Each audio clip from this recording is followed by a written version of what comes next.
Right. Hello, everybody, and welcome to the second of our sessions with the different candidates for the upcoming federal election. This one with our Liberal candidate, Yara Sachs. Welcome. Thank you very much for taking the time to be here with us. And I'm going to sort of go into my usual spiel, which is that I am always grateful and always appreciative of those who put their names forward, take on the role of candidate to represent us, to run for election. And I want to thank you very much for doing that. I know that there's a tremendous amount of work and different pressures that go into it. So I want to thank you very much for putting your name forward and being in the position to represent the wonderful people of York Center.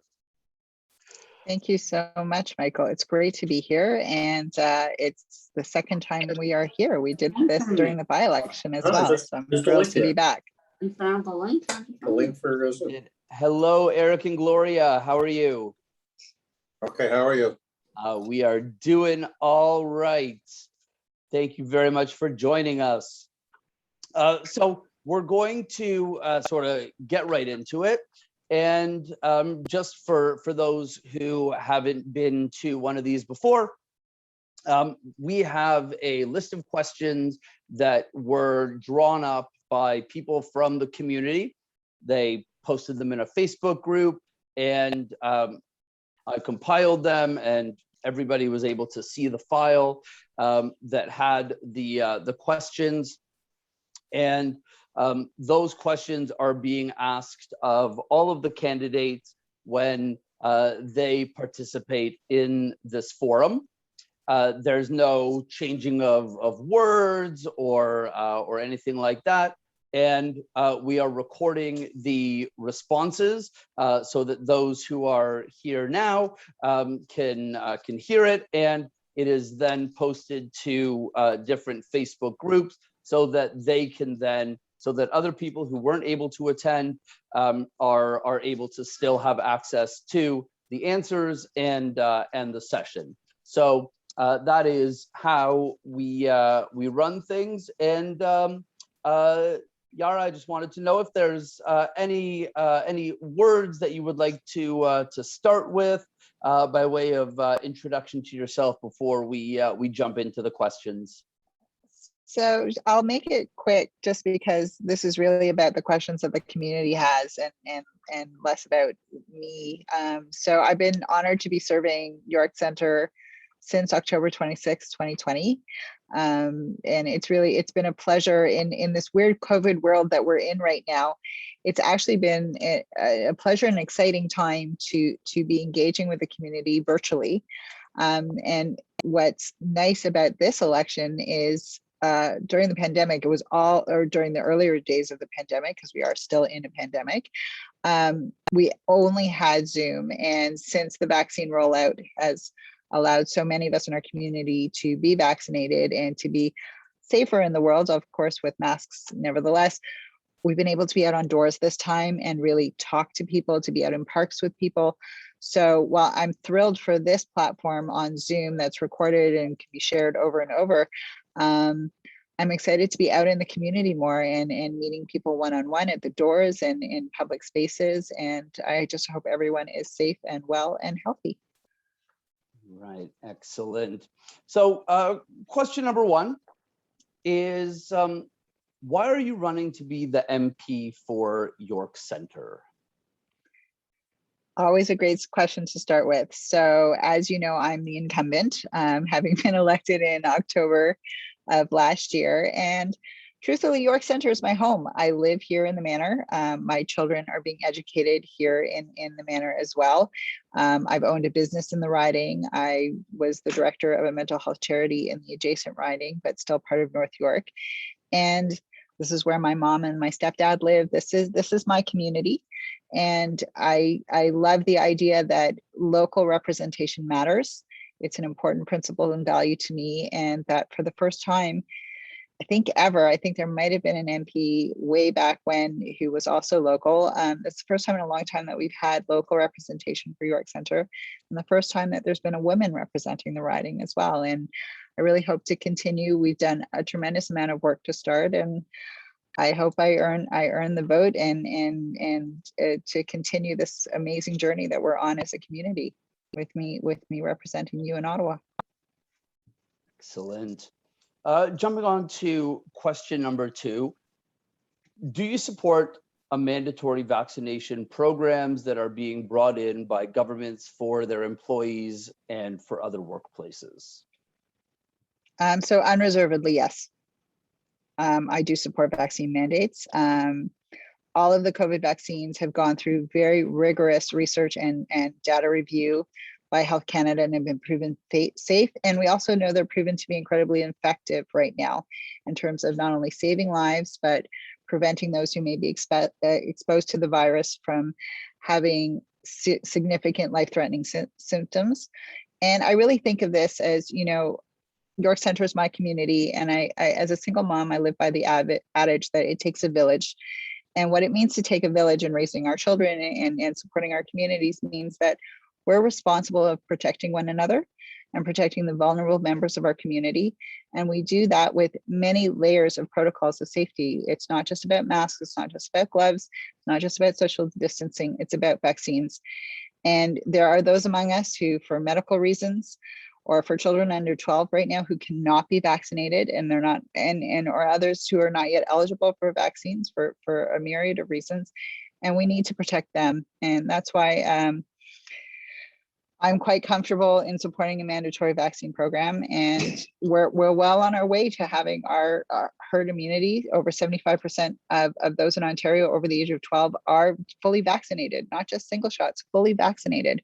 So we're getting there, and we need to keep going. And if we want to prevent deaths, if we want to prevent overburdening our healthcare systems so that our health system can support the other services and things that people need, if we're going to balance that out in this wave of the pandemic that we're in, this part of it, because we are not yet done, then we need to see everyone coming together, and mandatory vaccinations are part of that.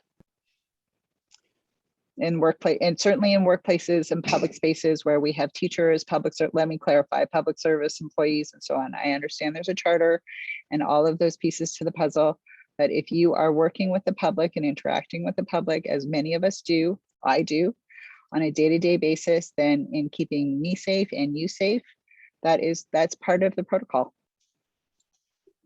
Do you support vaccine passports?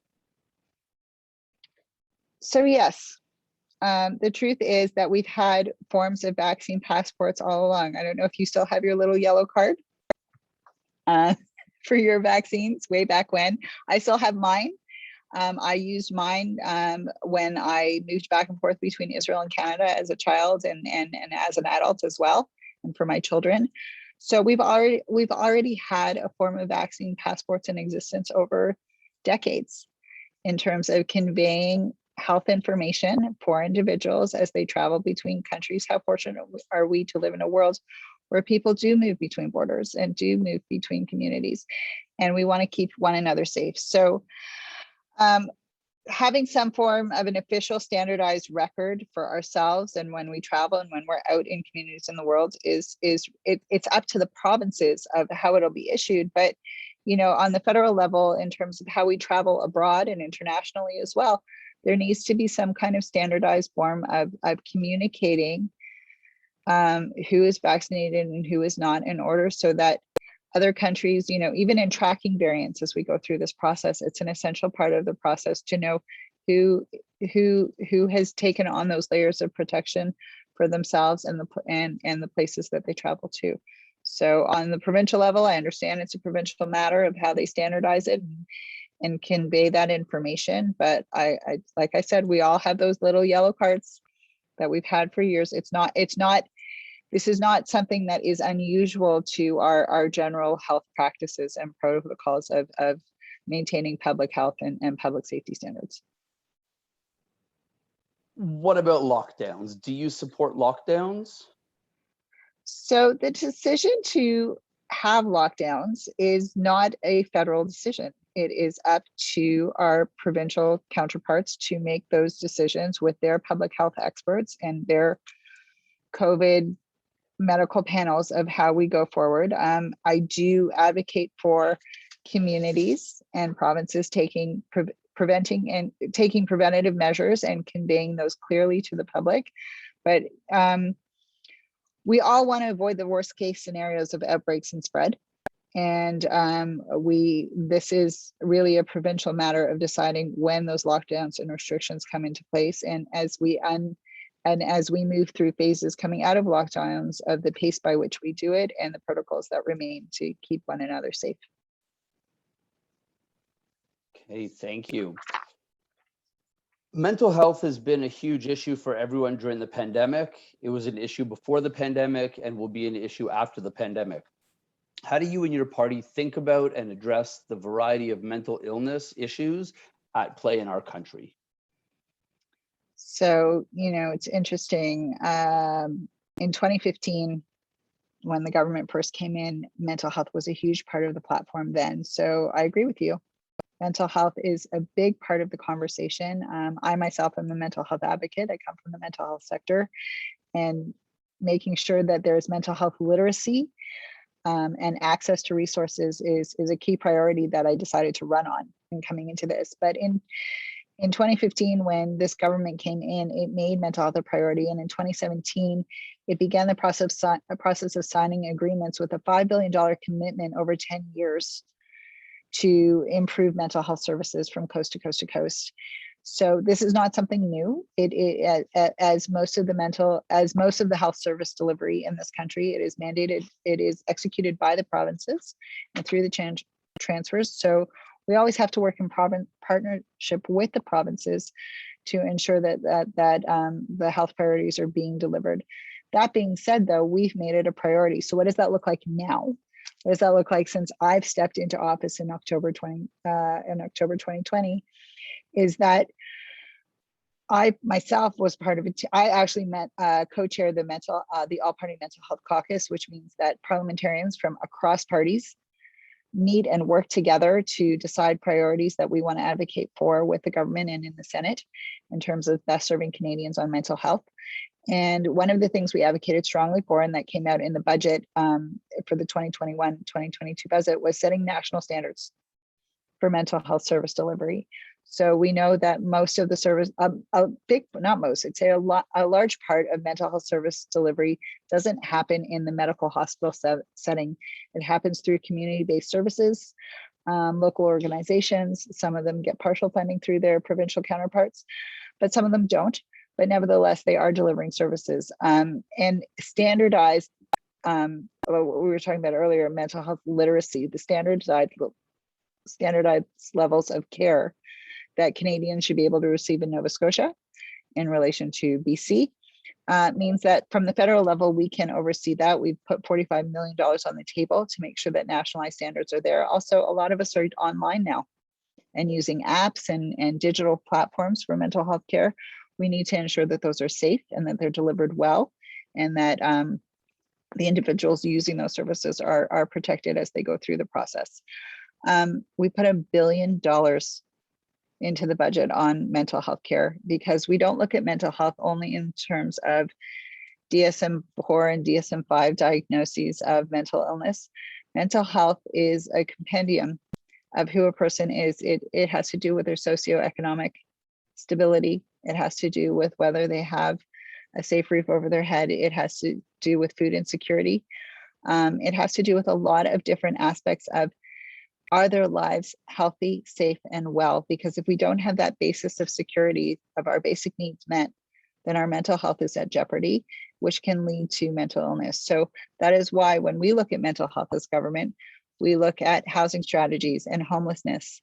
We look at making sure that we're providing service provision for community-based services on addiction as well, because we recognize that a mental health is an inclusive concept of someone's overall well-being, and we can't just pick and choose It's really easy to talk about mental health. It's a lot harder to look at the many factors that feed into an individual's mental health in their day-to-day lives, which is something that I've advocated strongly for, that we look at the whole person and their mental health and not just one piece of what they're going through at a particular snapshot in time. Oops, you're on mute, Michael. Yeah, thank you. Question number 4. How is your government going to raise the funds needed to lower the deficit that has ballooned as a result of COVID-19? Very important question, and one we talk about a lot at the doors, and I'm happy to talk about it here. So first of all, we need to look at where we are right now. We are in the shortest but deepest recession that this country has seen since the Great Depression. And we recognize that for so many, it hasn't been easy. And that's why we put the supports out, and we put them out quickly to make sure that when we start to rebuild the economy, that people aren't starting from zero, that people haven't completely lost their businesses and lost their homes, because we're preventing a deep layer of scarring in our economy so that we can recover from it much faster, which is why so many of the supports that we put forward, we are proud of and stand by and know that they were so important. And let's be real, those supports helped families not lose their homes. It made sure that there was food on the table for families and individuals. It meant that employers could keep their staff on payroll. And as a former small business owner, we know they've kept small businesses going through this. It's a lot easier to keep your business going than to close up shop and have to reinvest and start again, if you start again even. But let's be clear, we're not out of the woods yet. We are still in a pandemic, and that's why supports are continuing at this time. Some are scaled back, some are starting to wind down.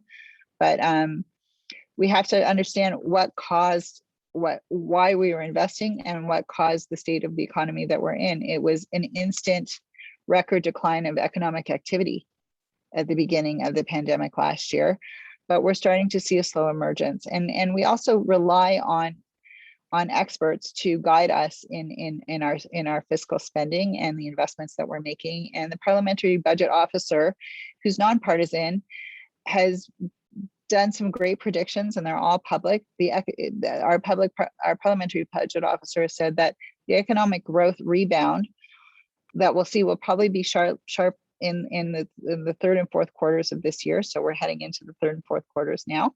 They're actually heading September, December. We're actually heading towards the last quarter of this year. And their predictions are that we will start to see recovery going into the fall and strong through 2022. And the more Canadians we have vaccinated, the more we can get people back to work safely and securely, which means that we can lift public health measures even more and have a better rebound. But the PBO, or the Parliamentary Budget Officer, also talks about what will be the employment gains through 2023.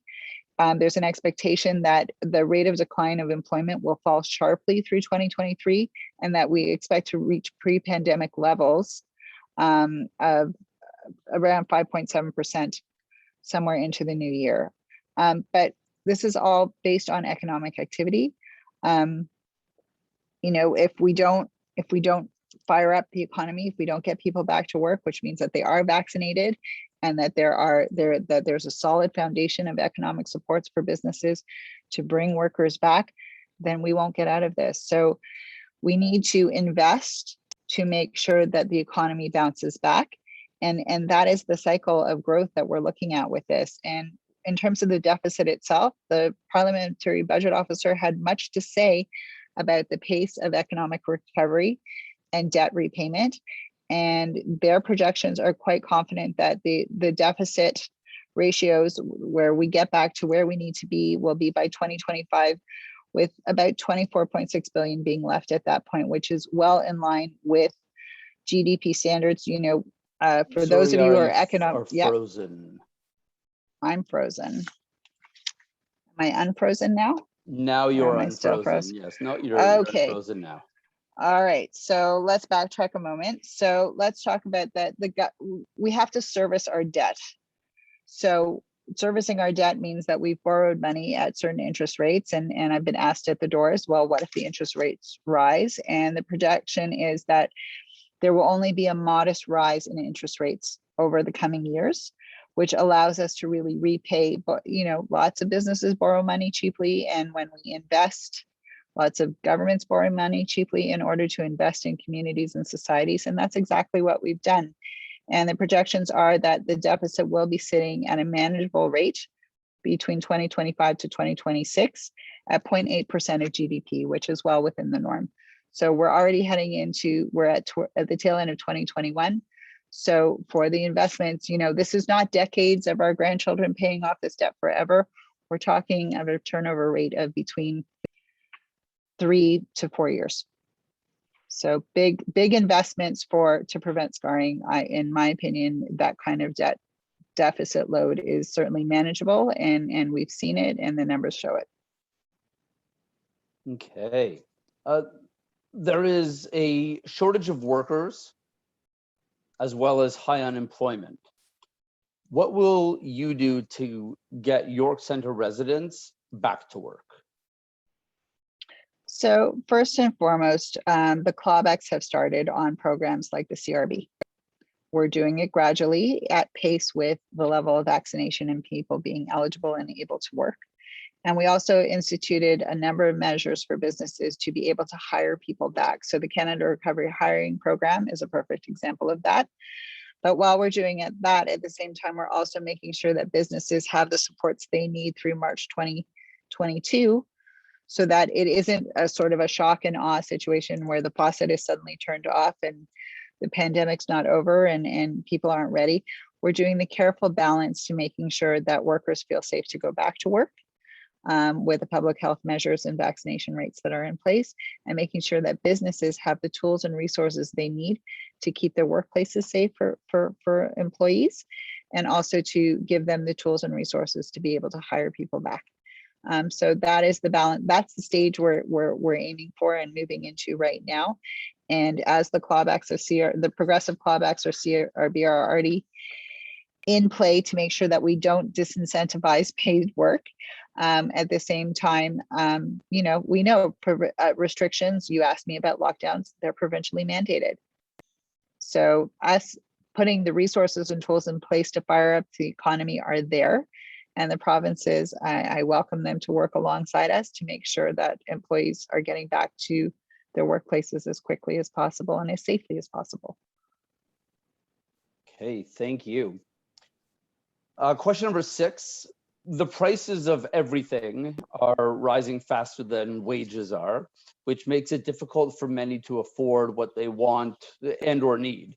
What measures can be of assistance to our diverse riding?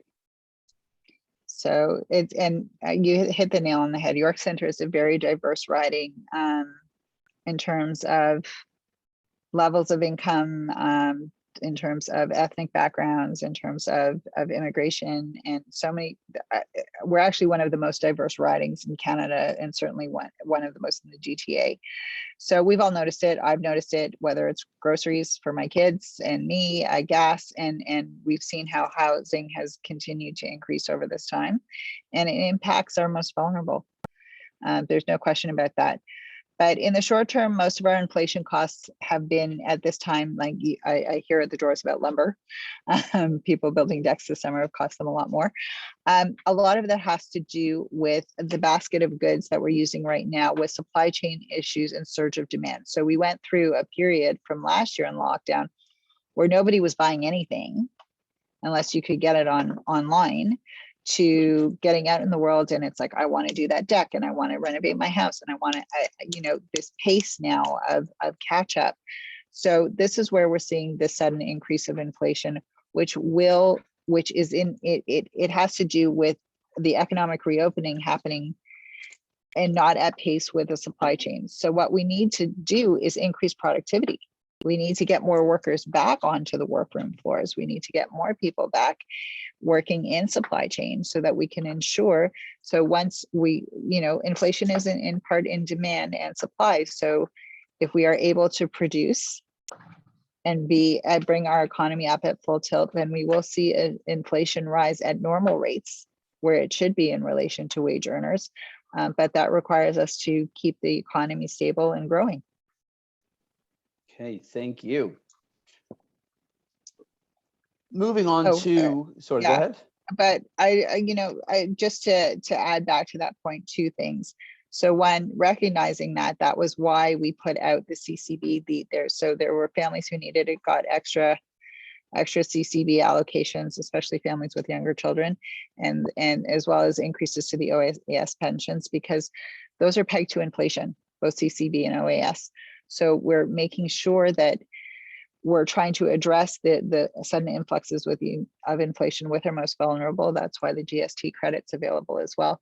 So we do have measures in place to fill those gaps as the economy starts to fire up. And the biggest piece of that puzzle for families will be the $10 a day childcare, because when moms and families can get back to work and it's affordable, and an increase in minimum wage to $15, that means that there is more money going into circulation and families having the resources to purchase the goods that they need.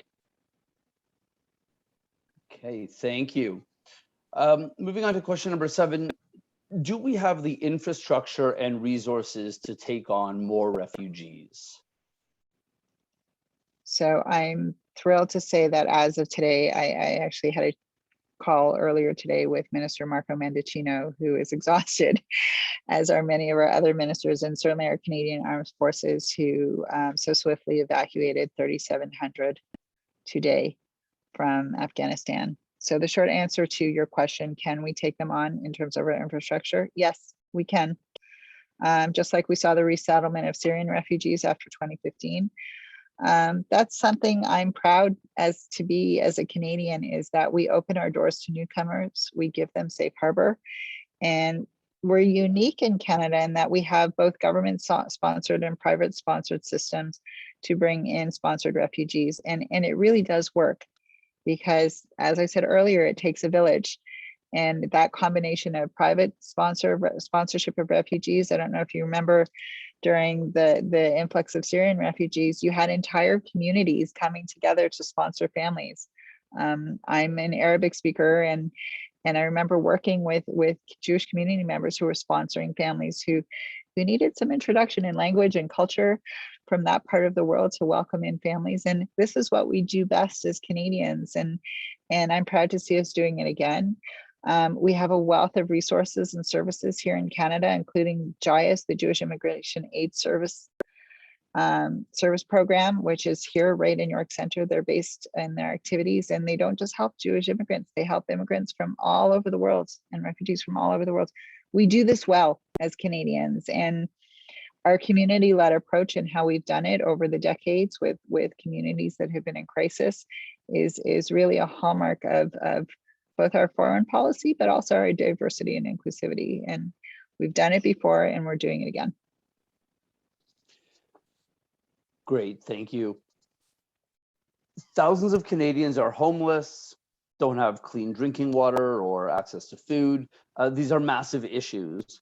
What would you and your party do to take the next step towards solving these issues of homelessness, lack of access to clean drinking water, and lack of accessibility to food? So these are real issues impacting individuals and families from coast to coast to coast. And I'd like to start by being clear that when we look at homelessness, and particularly, the first thought that comes to mind in terms of urban homelessness is who we see at our street corners and retail areas. But there's a deep level of hidden homelessness of what the young people talk about as couch surfing, where we have many Canadians who don't have a secure place to call home. They may have a safety net from time to time, or they're fortunate enough to have consistent safety nets of places where they can lay their head that aren't in the shelter system. But let's make sure that we also clarify that homelessness doesn't look the way we may think it looks for many people. So $612 million has been put on the table to tackle homelessness and supportive housing.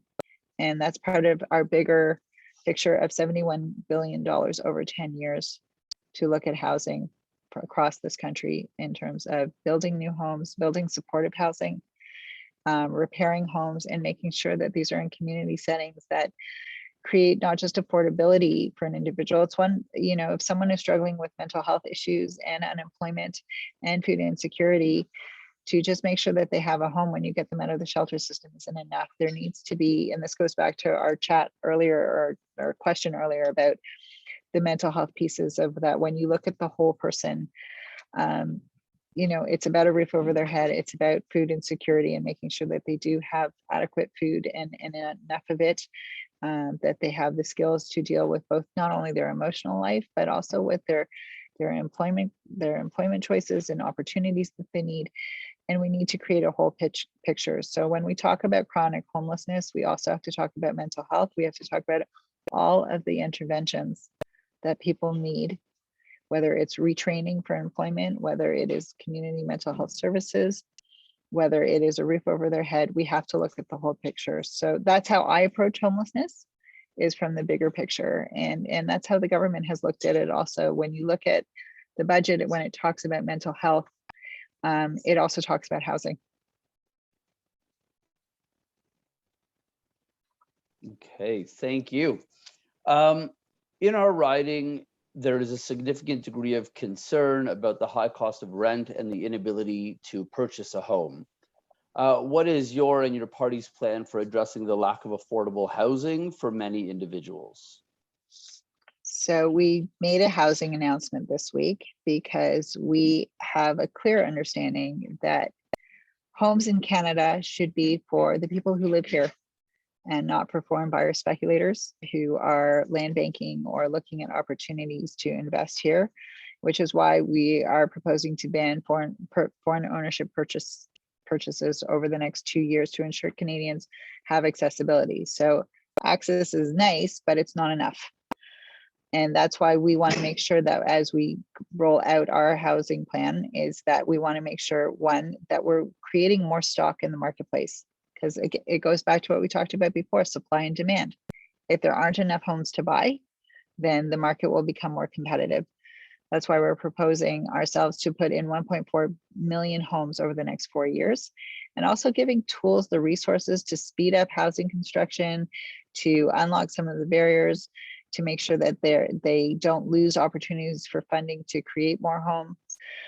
We want to, and as part of our housing strategy, I mentioned this just before, is it's the building of supportive housing and the building of homes, but also repairing existing housing stock to make sure that there are more opportunities for those to buy. We're also introducing a home renovation tax credit. So similar to your TFSA, you will be able to create an account for a home buyer for creating a nest egg for your deposits that will be tax-free and can grow and can create the tools and resources that you would need as an individual or as a family to start to put the money away and save early. We want to encourage Canadians to save and not be burdened, by creating a tax credit. A tax-free savings account that will allow them to do that. We're also introducing home renovation tax credits. So those who live in their homes are encouraged to renovate and stay where they are and grow their families as they need to in their existing homes.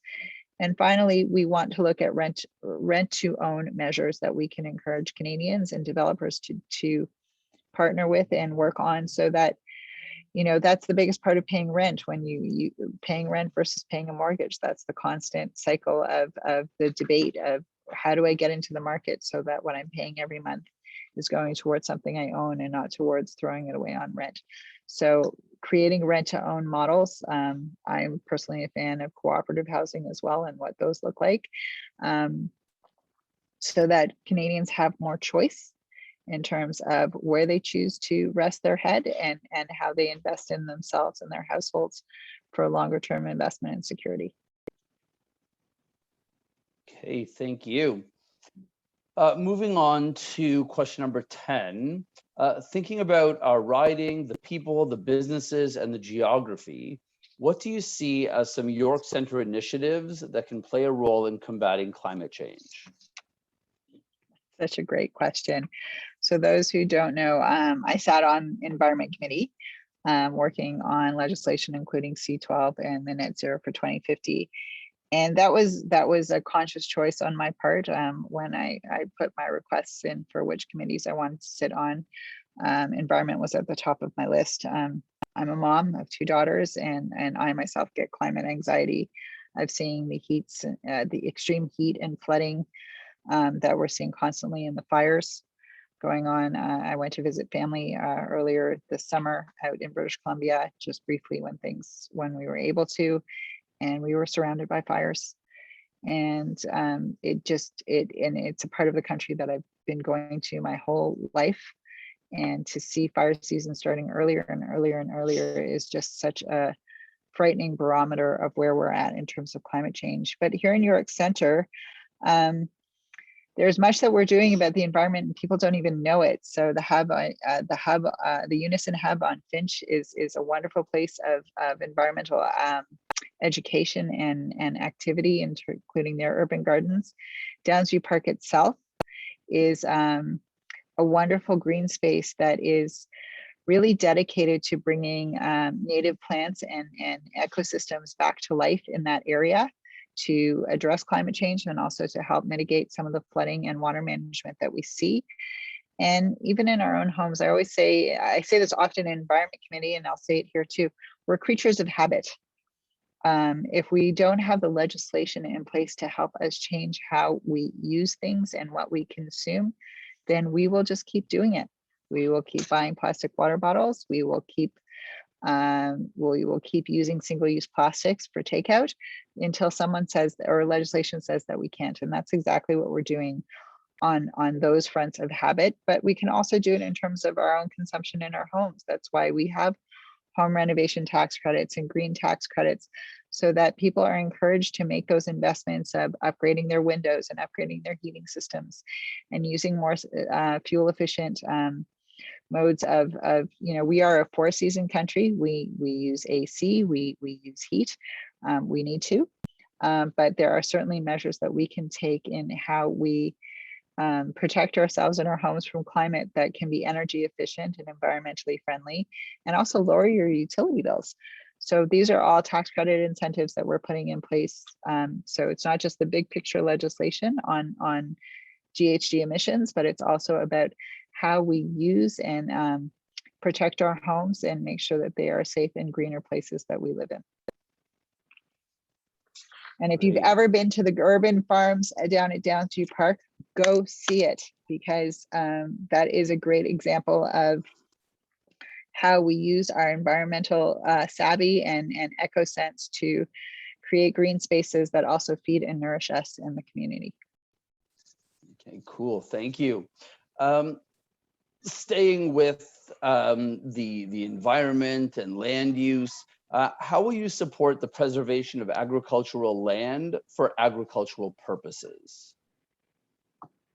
Great question. And I think we need to break it down a little bit to talk about how land use is planned and who is responsible for that planning. So it is at the provincial level, which doesn't mean that I'm passing the buck on federal measures that are important to protect agricultural land, but to understand that there is a dynamic between provincial and federal partnerships to how we use land and what we purpose it for.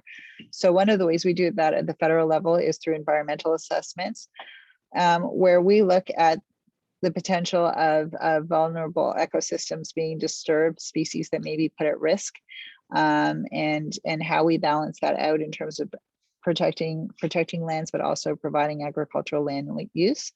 Federal environmental assessments really come into play on important projects. The best and most recent example I can give is the Highway 413 project.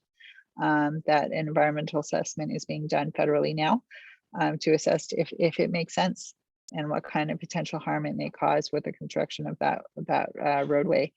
But another way to protect agricultural land at the federal level is what we're doing through climate change prevention and adaptation. So we know that our climate is changing.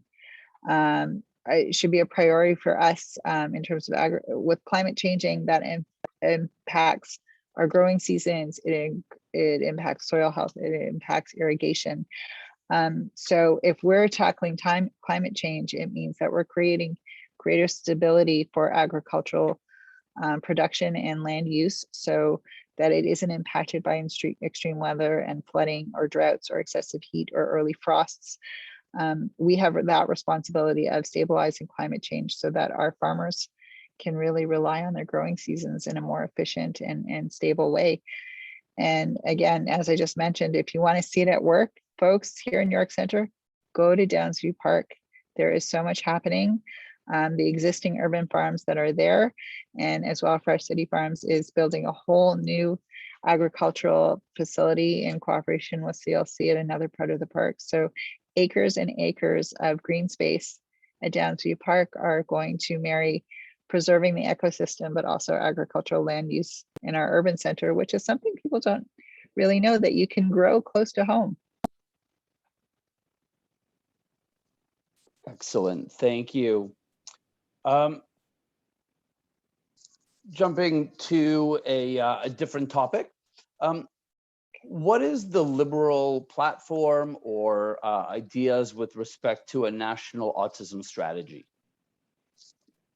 So first and foremost, we're committed to, we talked to a little bit about health, but we're committed to supporting the health and well-being of Canadians, and also the well-being of those who have autism spectrum disorder, who are known as ASD, and also their caregivers.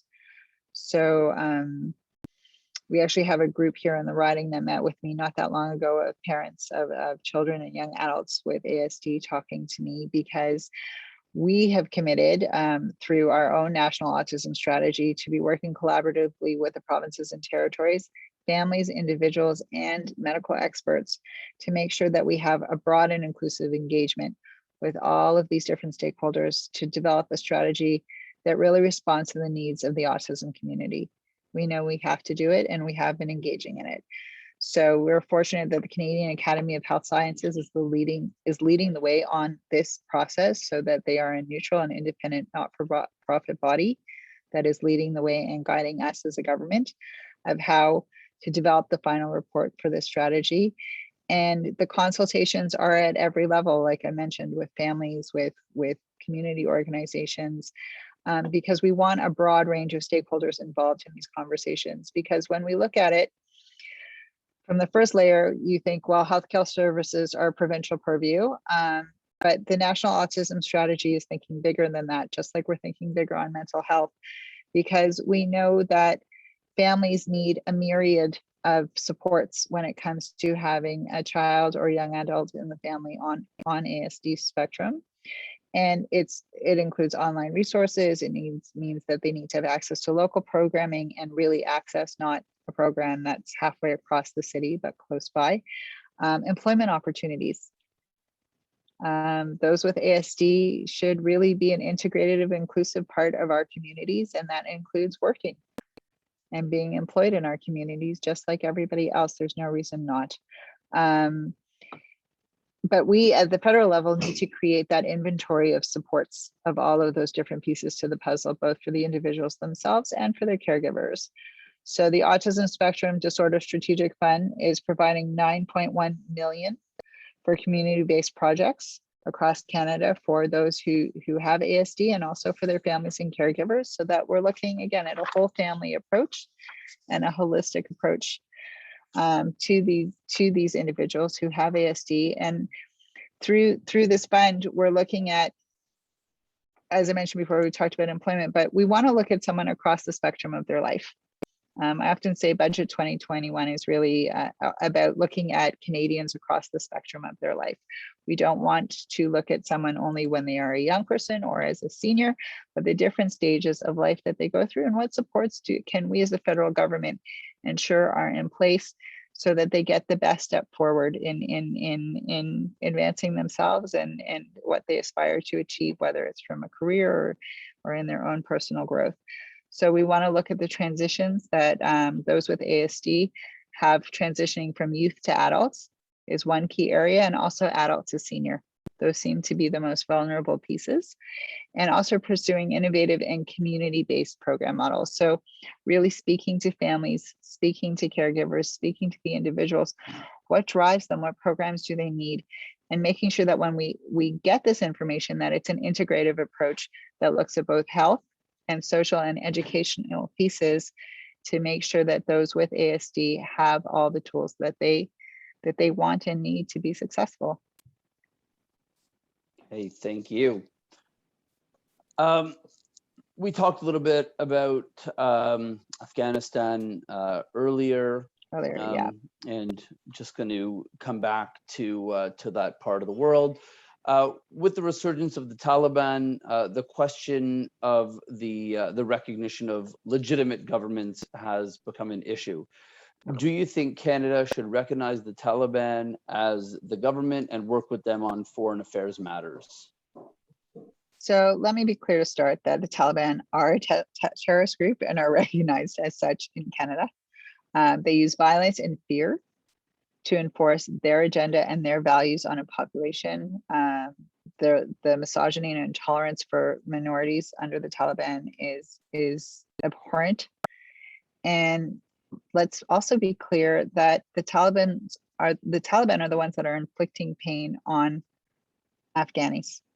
And the situation there is it's heartbreaking, it's devastating. I've had many calls here in York Center with Afghani community members who are here and are terrified of what's happening to loved ones and friends and family back home. So do I think that the Taliban are a legitimate government in the sense that they have a popular mandate from the Afghan people? Well, no, they absolutely do not. It's important to remember that the Taliban, as I mentioned, they are listed as a terrorist entity here in Canada, and we will continue the pressure that we have been applying on them to do right by the Afghani people. Their retaking of power and how they have behaved, it has been swift and devastating for so many. But we need to continue to work as we have until now in a multilateral approach with our allies in understanding what actions we take in engaging with the Taliban. With the core focus of why we're engaging with them is to support ordinary Afghanis who are there and watching this happen around them. I just want to put out to our Canadian Armed Forces over the decades and the work that's been done there. We've invested a tremendous amount in the Afghan people. We did a tremendous amount of work in supporting women's rights, in education, in journalism, in democracy, to create a vibrant civil society there. And we have to keep that light and that vision in what we want in terms of protecting and ensuring Afghan rights. And we can't stop that work. We have to find the way to do it, and we'll continue to. In terms of diplomatic relations, no, I don't think there's any reason to legitimize them and in terms of working with them. But in terms of our humanitarian goals and values and our policy in the world, there may be at times the necessity for a limited relationship since they do control that area. But similar to Iran, where we have no diplomatic presence, or Venezuela, where we don't recognize the legitimacy of the Maduro regime, we have to balance between our advocacy and our protection of human rights and people on the ground, and making sure that they are protected as much as possible.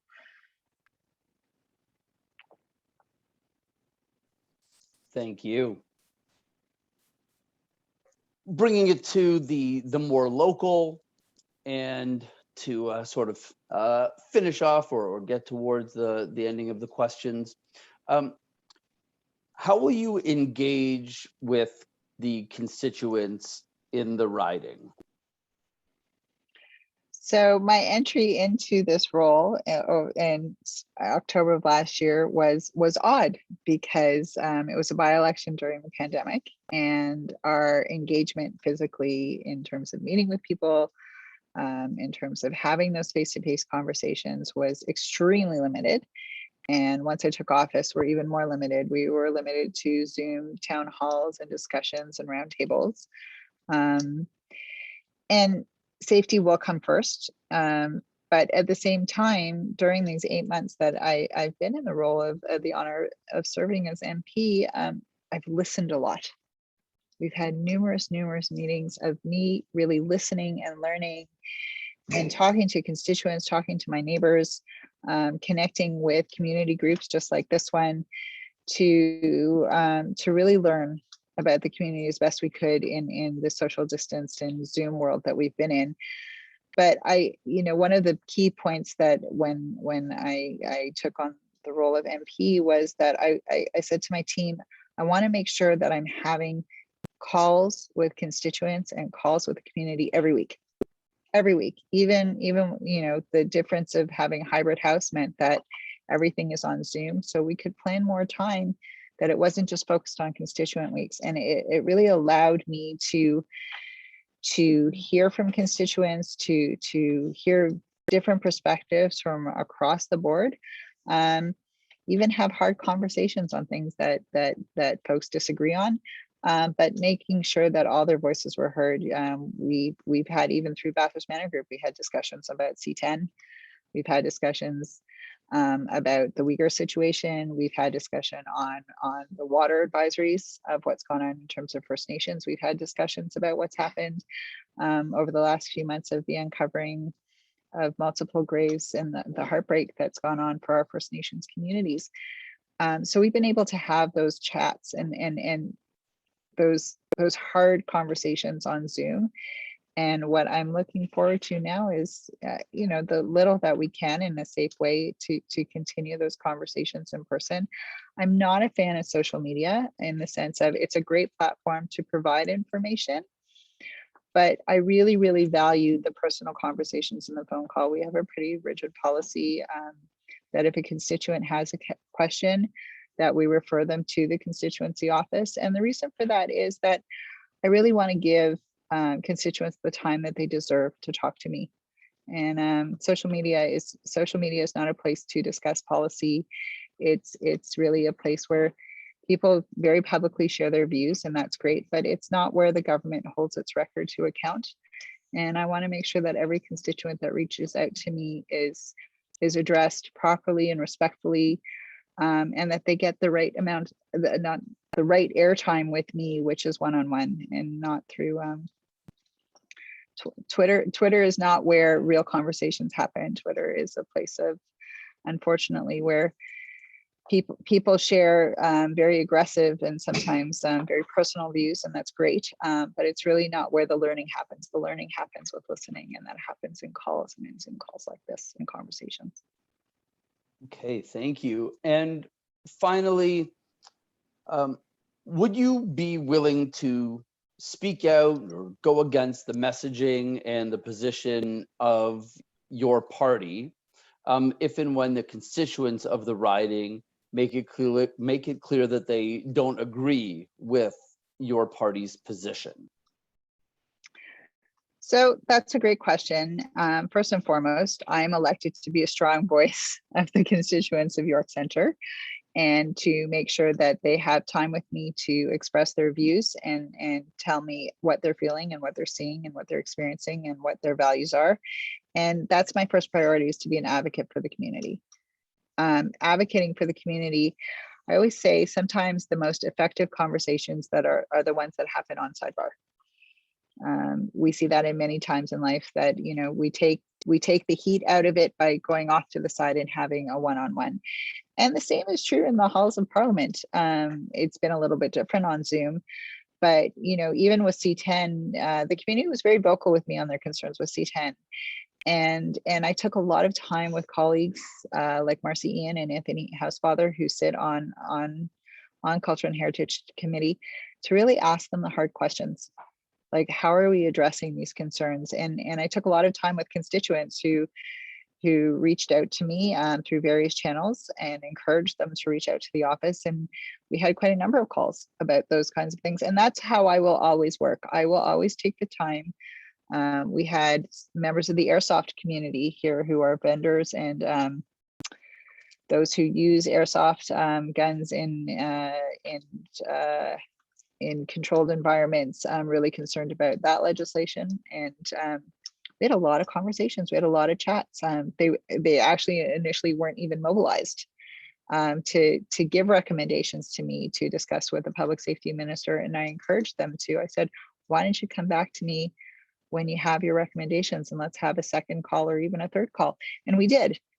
And I feel that that is the most effective way that I can advocate for the community, first and foremost. So I'm not a fan of knee-jerk reactions and banging of fists, and let's talk about it. Let's understand what the issue is. Let's see where your concerns are. Let me go back to my colleagues in caucus and talk about it and see where we shape and tool and move legislation forward that really is reflective of what the community is asking of us. So I don't like dealing with hypotheticals. I like to deal with issues step by step so that we get to a good outcome. Excellent. Thank you very much. So listen, those are all of the community's questions for you. I want to thank you again so much for taking the time out of the campaigning. And I want to thank you again for stepping up and throwing your hat in the ring. And I wish you good luck on the campaign trail. Thank you so much. Thank you very and thanks much. for having me here. And I hope everyone's safe and well. And take the time to cast your ballot. You can do it even before September 20th. There are a multitude of ways to do it. Just hop onto Elections Canada and make sure that your voice is heard. Excellent. Thank you. So we're going to stop the recording now, and